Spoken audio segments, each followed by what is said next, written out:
আমরা এখন পৌঁছে গেছি, বাজে হচ্ছে 6:07। তো এই মুহূর্তে আমরা পৌঁছে গেছি হচ্ছে দক্ষিণেশ্বরের গেটের সামনে। দেখতে পাচ্ছ এটা হচ্ছে মুখ্য দ্বার। তো সেই সামনে দিয়ে মুখ্য দরজা দিয়ে ঢুকছি আর কি। মা ভবতারিণীর মন্দির দেখে নাও। জয় মা।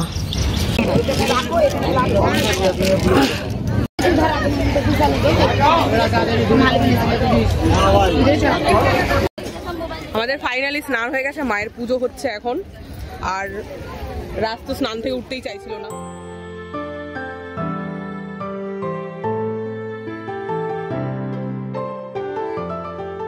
এই হচ্ছে কচুরি তরকারি, সকালবেলা ব্রেকফাস্ট আজকে নি করবো।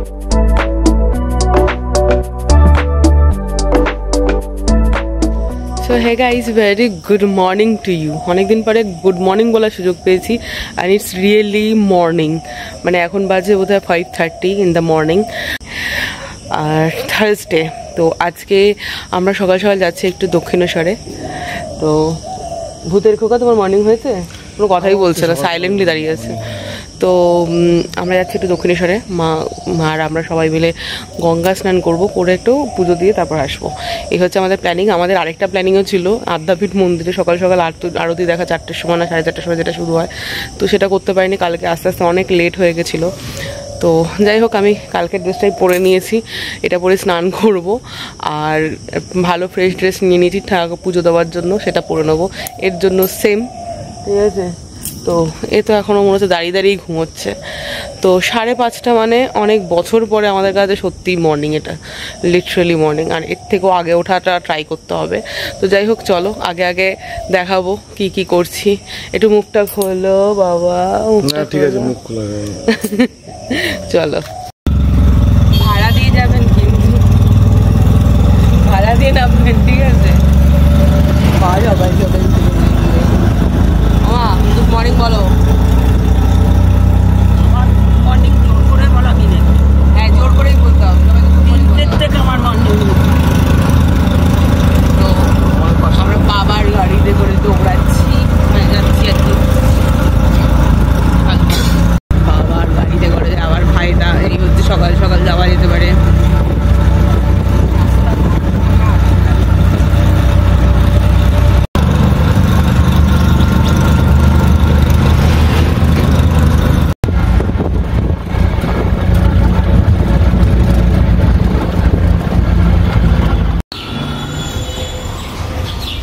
তো গাইজ, আমরা এখন পৌঁছে গেছি, বাজে হচ্ছে 6:07। তো এই মুহূর্তে আমরা পৌঁছে গেছি হচ্ছে দক্ষিণেশ্বরের গেটের সামনে। দেখতে পাচ্ছ এটা হচ্ছে মুখ্য দ্বার। তো সেই সামনে দিয়ে মুখ্য দরজা দিয়ে ঢুকছি আর কি। বাবা আমাদের নামিয়ে দিয়ে ওদিকে পার্কিং এর দিকে গেল। পার্কিং এর কি ব্যবস্থা আছে না জানি না, ওই পারে যেতে হবে, ওই পারে চলো।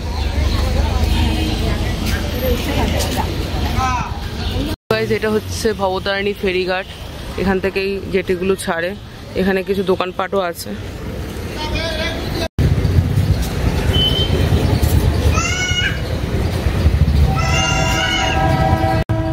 এই হচ্ছে সকাল সকাল দক্ষিণেশ্বর মন্দিরের প্রাঙ্গণ। মোটামুটি মন্দির চত্বর এরিয়াটা এরকম। ঠিক আমার বাঁদিকে হচ্ছে পার্কিং এরিয়া। আর এই হচ্ছে দক্ষিণেশ্বর মন্দিরের চূড়া দেখা যায়, এখান দিয়ে দেখাচ্ছি তোমাদের। মা ভবতারিণীর মন্দির দেখে নাও। জয় মা। কিন্তু সামনে লাল বিল্ডিংটা দেখতে পাচ্ছ, এটা হচ্ছে ফুড প্লাজা। এটা নতুন ফুড প্লাজা তৈরি করেছে। এখানে নিচে যে দেখতে পাচ্ছ দোকানগুলো, এই দোকানে খাবার দাবারগুলো পাওয়া যায়। কাউন্টারগুলো দেখতে পাচ্ছ, ঠিক এই কাউন্টারগুলোতেই তোমরা কিন্তু মোবাইল, যা যা অ্যাক্সেসরিজ আছে সব রেখে তারপর ঢুকতে পারবে। এই দিকটা হচ্ছে পুরো ডালা আর্কেড, মানে তোমরা যারা যারা পুজো দিতে ইচ্ছুক তারা এখান থেকে ডালা কিনতে পারবে। তো এই হচ্ছে ঘুরে গেলে এই সোজা যে সাদা মন্দির দেখতে পাচ্ছ, এখানে ইনি হচ্ছেন রানী রাসমণি, মাতা রানী রাসমণির মন্দির, যিনি এই মন্দিরের প্রতিষ্ঠাতা।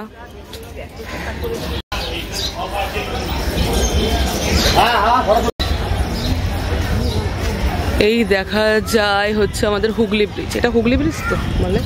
হ্যাঁ, হুগলি ব্রিজ।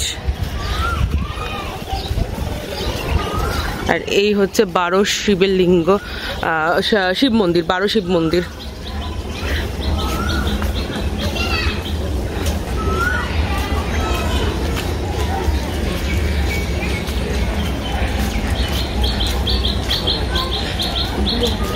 সেকেন্ড ব্রিজ, আর তার লাগোয়া হচ্ছে এই দক্ষিণেশ্বরের গঙ্গার ঘাট। সবাই স্নান করছে, বেশি প্যান করতে পারছি না ক্যামেরা।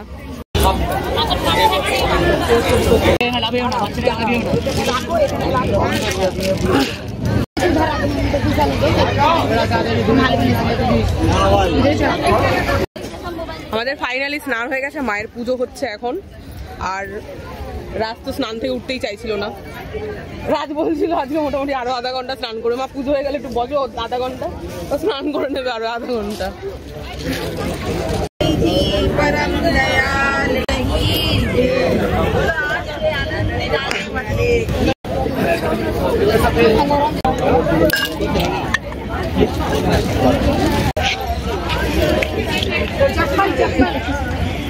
नाम तो अभी झुको।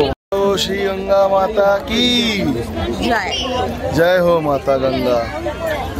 এই মুহূর্তে আছে দক্ষিণেশ্বরের ঘাট। দক্ষিণেশ্বরের ঘাটের এখানে যখন স্নান হলো, গঙ্গা পুজো আছে, সবাই পুজো করছে এখানে, সমস্ত মানুষের এখানে পুজো করছে, সমস্ত ঠাকুরকে উৎসর্গ করছে, সবাই স্নান পান হচ্ছে। এদিকে যে ব্রিজ রয়েছে, এদিকে আমাদের দক্ষিণেশ্বরের মন্দির।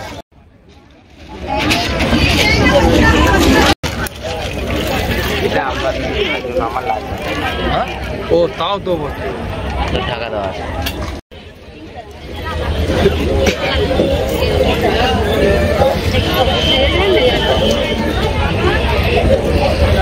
साचे दरबार की जय हो, बोले गंगा जी मैया की जय हो, जय हो। शांति करे माता।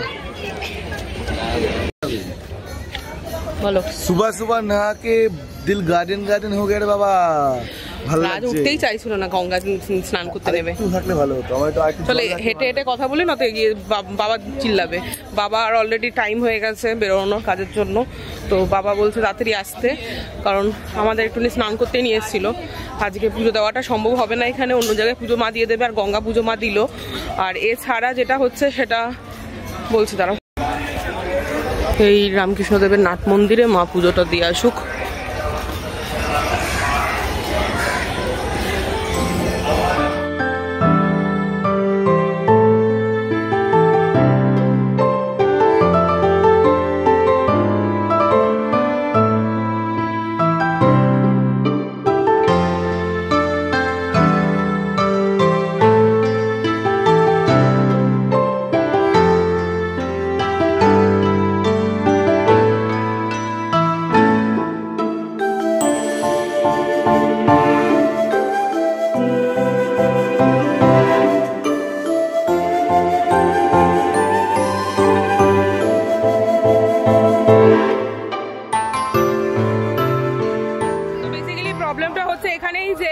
কোনো রকম কোনো চেঞ্জিং রুম খোলেনি, বেসিক্যালি চেঞ্জই করতে পারলাম না। জামা কাপড়টা এরকম ভেজাই অবস্থায় চললাম বাড়ির দিকে, শুধু টাওয়ালটা গায়ের দিকে একটু চড়িয়ে নিলাম। তো এটা খুব বাজে সিস্টেম আমার মনে হলো। সকাল সকাল এত দর্শনার্থী আর পুণ্যার্থীরা স্নান করতে এসছে, তো এটা প্রতিদিনেরকারই নিশ্চয়ই কম বেশি ঘটনা এটা। তো চেঞ্জিং রুমে থাকা অ্যাটলিস্ট মহিলাদের জন্য খুবই প্রয়োজনীয়। এটা জানি না, এটা কিন্তু সত্যি খুব প্রয়োজনীয় জিনিস। এখন বাইরের দিকে বেরিয়ে চললাম, মা চেঞ্জ করে নিচ্ছে, মায়ের ট্যালেন্টই আলাদা, মা ওখানে দাঁড়িয়েই চেঞ্জ করে নেয়। তো আমার পক্ষে সম্ভব হয়নি। রাজও চেঞ্জ করে নিয়েছে, অসুবিধা হয়নি রাজের, যত অসুবিধা আমাদের। তো যাই হোক, আমি এইভাবেই চলছি। আমার তো জামা কাপড় আধা শুকিয়েও গেল। তো গাইস, এই হচ্ছে মন্দির। অন্য একদিন আসবো পুজো দিতে, এরপরে স্নান করে একদিন আসবো আদ্যাপীঠ মন্দিরে আরতি দেখবো আর পুজো দেবো। ওইভাবে তো হয় না, নয়তো অন্য একদিন আসবো, যেটা বলছিলাম অন্য একদিন আসবো, এসে আদ্যাপীঠ মন্দিরের মানে ভোরের আরতিটা দেখবো, স্নান করেই আসবো সেদিনকে, আর এখানে পুজো দেবো। প্রবলেমটা হচ্ছে এখানে সকাল সকাল চেঞ্জিং রুম খুলে না, মেয়েদের জন্য খুবই সমস্যাজনক। আদারওয়াইজ স্নান করাটা খুব ডিফিকাল্ট হয়ে যাবে, স্নান করে পুজো দেওয়াটা। তো চলো যাওয়া যাক। বাবা চলে এসছে বোধহয়। ও না, বাবা আসেনি এখনো, বাবা আসছে। সত্যি মানে সারাদিন মানে সকালবেলা এখন 8টা বাজে 6 এই সময় ন্যাচারালি আমি ঘুম থেকে উঠে রান্না করি, রান্নাও করা থাকে, মানে ভাত ফাত করে তারপর বেরোই। এবার আজকে 8টা বাজে 6 বাজে এই মুহূর্তে। তো এখন আমরা চলে এসেছি। তো গাইজ জাস্ট বাড়ি পৌঁছলাম, মানে বাড়ি পৌঁছেছি বোধহয় 10 মিনিট হয়ে গেছে, কারণ আমি এলাম জানোই জামা কাপড় ভেজা ছিল, ওই গায়েই চলে এসেছি। তো জামা কাপড় চেঞ্জ করলাম, আরেকবার একটু গায়ে জল দিয়ে জামা কাপড়টা চেঞ্জ করলাম, করে ঠাকুর পুজো দিলাম। ঠাকুর তো পুজো দেওয়া ছিল না আর কি, তো এখানে ঠাকুর পুজো দিলাম। ঠাকুর পুজো দিয়ে আর এনার ইচ্ছা হয়েছে যে সকাল সকাল যেহেতু বেরিয়েছেন, যেহেতু কচুরি খাবে, তো শ্বশুর মশাই কিভাবে তাহলে তার মানে কি এই ইচ্ছাটা, মনের ইচ্ছাটা পূর্ণ না করে। তো যাই হোক, একটা জায়গায় দাঁড় করালো, গিয়ে কচুরি আনলো, গিয়ে কচুরি তরকারি আনা হয়েছে, মাকে মার মতো দিয়ে এসছি। তো আমি আর বাড়িতে বসলাম না। এই হচ্ছে কচুরি তরকারি, সকালবেলা ব্রেকফাস্ট আজকে ইনি করবে। আমার খুব একটা ইচ্ছা নেই, তবু এর জন্যই খেতে হচ্ছে। যাই হোক, কি হয়েছে, আমার ফোনের স্টোরেজ নিয়ে সমস্যা, বারবার করে কেটে যাচ্ছে কথা বলতে গিয়ে। তো যাই হোক, বাবা এক জায়গায় দাঁড় করালো কচুরি তরকারির জন্য। এত সকাল তো কচুরির দোকানগুলো ঠিকঠাক আর কি প্রপারলি বেজে উঠতে পারেনি। তো একটাই দোকান, নিমতা বাজারের মুখে একটা দোকান ছিল, তো ওখান থেকে নেওয়া হলো। তো যাই হোক, এটা নিয়ে বাড়ি আসা হলো, মাকে মার মতো দিয়ে দিয়েছি। আর আমরা এখানে আমাদের মতো খেয়ে একটুখানি রেস্ট নেব, নিয়ে আবার বেরোবো। তো এই ব্লগটাকে এই পর্যন্ত এন্ড করলাম, এর পরের ব্লগটা পরের থেকে শুরু করব। তো তোমরা জানিও কেমন লাগলো, কি বৃত্তান্ত একটুখানি কমেন্ট করেছো, আর জয় মা কালী লিখে দিও, ঠিক আছে? তো হ্যাঁ, এরপরে অন্য একদিন গিয়ে দর্শন করবো ডেফিনেটলি, কিন্তু দর্শন করলেও তোমাদের দর্শন করাতে পারবো না, ভেতরে মোবাইল ফোন অ্যালাউড থাকে না এখন আর। তো চলো, আজকের জন্য এই ব্লগটাকে এই পর্যন্ত। কিছু মাত্র ভালো লেগে থাকলে প্লিজ লাইক করে দিও, কমেন্ট করে দিও, share this video to your, কানের মধ্যে গুঁজে নিয়েছে, এভরিওয়ান, যাদেরকে তোমরা ভালোবাসো। চলো টাটা, বাই বাই।